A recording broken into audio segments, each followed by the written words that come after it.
Good morning. Welcome to Ozarks Fox AM on this thankful Thursday. Actually, I'm taking that back. It's raining. I'm not thankful. It is raining. I don't like the rain. I'm Jeremy Rabe. And I'm Kelly Smith. Why is it I thought of you when I was headed to work and it was pouring rain? I thought, oh, Jeremy's hating this. Was it raining hard at your house this morning? Because it was raining terrible. When I went out with my dogs this morning, it was a very light mist. Okay. So luckily they went potty before the downpour. The downpour. Yeah. Yes. Thank goodness. Well, I had left my umbrella here. Luckily, I found another one because I needed it when I got here. Did I tell you I finally found my umbrella? The pretty one? My big polka dot one? Oh, no. It was lodged so far under my seat. It was in your car? It was in my car the whole time. And I took my car apart looking for that umbrella. And you couldn't find it? And I could not find it. And then finally, I don't know what, led me to just put my whole arm under the seat, and I found it. Watch me pull an umbrella out of my back seat or under my car. Yeah, I was shocked. I'm glad you found it. Shocked. That is a pretty umbrella. It is. I like it. And speaking of the rain and how it makes things grow, I want to share with you, because we talked about it yesterday, my cherry tomatoes. I want to show you, Jer. Are they ripe yet? No, they're not. But if you they're can getting see, close. look, there's some on the top, there's some in the middle, there's some down there, and there's some way at the bottom. I couldn't get all, but what? Man, they really are big producers. Yeah, and I'll be honest, I mean, I don't have perspective of size, but they look big. Well, they're pretty good size. Yeah, I'm saying they're chunky cherry tomatoes. So since chunky cherry, I believe that's what the little tag said, chunky cherry tomatoes. No, they're big boned. They're big bone tomatoes, and I ain't mad about it. But since we've done the fried green, I think the other plant, I'm going to pick them early and do the fried green because that is so good. When I had my garden, before I moved, when the critters started getting into them, that's when I decided I picked you're gonna pick them everything early. green. Yes. Because I want to eat my veggies, not the critters. Not the critters. I don't know why I'm not having that trouble because this is fairly close to the house, and maybe they don't feel comfortable getting that close to the house. I've heard a rumor. I've not tried it yet. Okay. But sprinkle cayenne pepper around the plants and on the plants. Because then, if the animals come up to it, either they don't like the smell or they get their mouth so hot they won't want to eat. Oh, bless their hearts. And it won't kill them. No, it won't. But it'll deter them. Yes, it will. That's what we want. My favorite memory, too, of my grandma, speaking of tomatoes, was she had a great garden. And I remember her being the first one to grow pumpkins. I think that's why I grew pumpkins. Oh, nice. We would go out and get the tomatoes. She'd bring a knife and a salt shaker, and that's all. We'd go out to the garden, pick a tomato, cut it in half. She'd give me one half, her one half. She'd salt it, and we would just eat those tomatoes in the garden together. Yeah, I have to tell you, I just enjoy a fresh grown tomato because there's nothing that tastes like it. Nothing like it. Nothing like it. Nothing like it. TJ has no idea the fresh produce that we grow here in Missouri. I know. I love that. But maybe if we grow, I like throwing TJ under that bus. How? But you know what he needs to try is a BLT with a fresh. Oh yeah.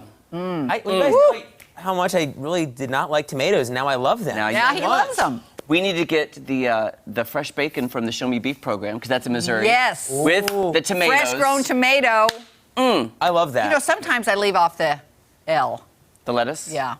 Well, I do sometimes. You just do a BT? Yeah. See, sometimes, Kelly, I add ham. There you go. Ham and mayonnaise. There you go. Okay, sorry. All right. What do you do, Jesse? Do you like the fresh BLT? I leave the T off. You leave the tomato off? Yeah. Jesse? It's weird, guys. How dare you? I love ketchup. I love salsa. I can't eat just it. a regular tomato. I don't know. I don't know why.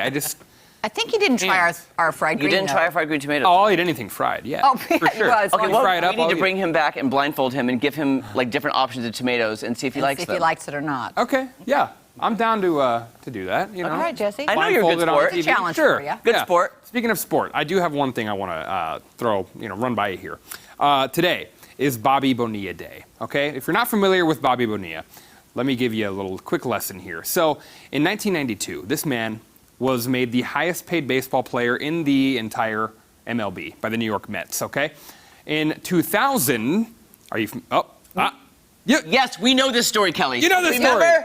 All right, let me refresh it. Okay, we know this. We know this. In 2000, the New York Mets, who were in a rough situation with their finances, they wanted to buy out the remaining portion of his contract, which was $5.9 million. But instead of paying all of that money right then, the Mets agreed to make annual payments for nearly 25 years, and that included a sweet 8% interest rate on that. So today, 58-year-old Bobby Bonilla, who last played baseball in 2001, he's going to collect the check for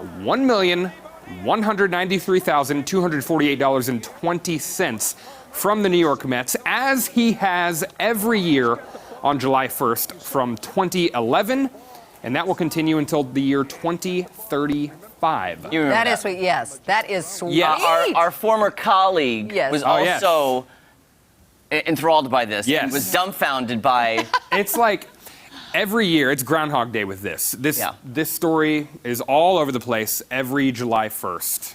You know, Man, so. that is a sweet deal. And I think Kelly and I had said the worst business decision ever. Yep. Wasn't it on the part of the team. The team. Yes. But this man has an agent that is a wizard. How much That goes is to the so- agent? Would love to Oh, know. I'm boy. sure he gets a cut. You probably sure take that a agent- good Yeah. piece of that. Chunk of change. All right. 8% interest rate. Not bad. Not bad. So, okay, another story here. A mom and son here in Missouri, they're going viral after she opted to take her 1-year-old son to her job interview. Okay, so 38-year-old Maggie Mundwiller is documenting the journey here, showing her son prepping. Her son's name is Milo, putting him in a baby blue suit, getting him ready for interview day. The two then hopped in the car. They go to the interview site. Milo actually held on to the resume as they walked in. And Mundwiller says when she got called for a second interview, her husband was at work and her family was unable to watch Milo at the time. So she called the company and said, hey, I don't have childcare. Is there any way I could just bring my son with me? And they said, yes, by all means, you can. So she brought her son along for the interview. And I was saying earlier, employers, this is great. Just take notes here, because people need jobs. They There's do. a lot of people who are unemployed right now, and there's a lot of people who are searching for jobs. So life happens sometimes. It does. And Got to be flexible. yeah, you do, and it's really cool of the employer. It I was. want a baby now. Oh, I know. It looked like he might have been negotiating for her. I know. I Wasn't believe he so. adorable? Maybe he's the agent. That, He had all the talking points. He Yeah. did. He really did. Yeah. Like Have you guys seen Step Brothers? Yes, Will Ferrell? I love Long that time movie. It reminds me of the part in that movie where they both go to get a job interview and they're like, we're actually going to be interviewing as a team. So, yes. Oh, that is the most is hilarious awesome. movie. Okay, thanks. Yeah, I would Yes. give that baby the Yes. job. Now, the baby the job. I would give the baby. I would. Like he's a tough negotiator. Yeah. This baby. You hired. See, now we don't bring our babies because I don't have kids, you don't have kids, you don't have, but we all have dogs. So what if we just bring our dogs to work? TJ, are you on board? Is Gizmo on board with this? I'm on board with this. I hope he could negotiate a pretty good contract for me. I feel like he could if I brought him along. Probably. I have dog sat Gizmo, and he has a bark that is ferocious, and I would just give him anything he wants. I'll be like, you got it, $5 got million, it, yeah. you got it. All you. My mom said yesterday that he sat there for about 4 hours through daybreak, through Fox AM, and was just barking, brought a toy, barking. And he was man. played for 4. My mom's like, when's he going to calm down? He didn't calm down. He just kept on going and going and going. You know who that reminds me of? TJ. When is Did he TJ calm gonna down? calm down? His dad. Hello. Hello. He's When I'm feeding off you, Okay, Teach. Regis. That's it. Regis. What have I instilled in this little guy? Apple trees grow apples. Yes. I love it. Well, guys, it's not going to be the best day to be out walking your furry friends, sadly, today. Because of the rain, you can still find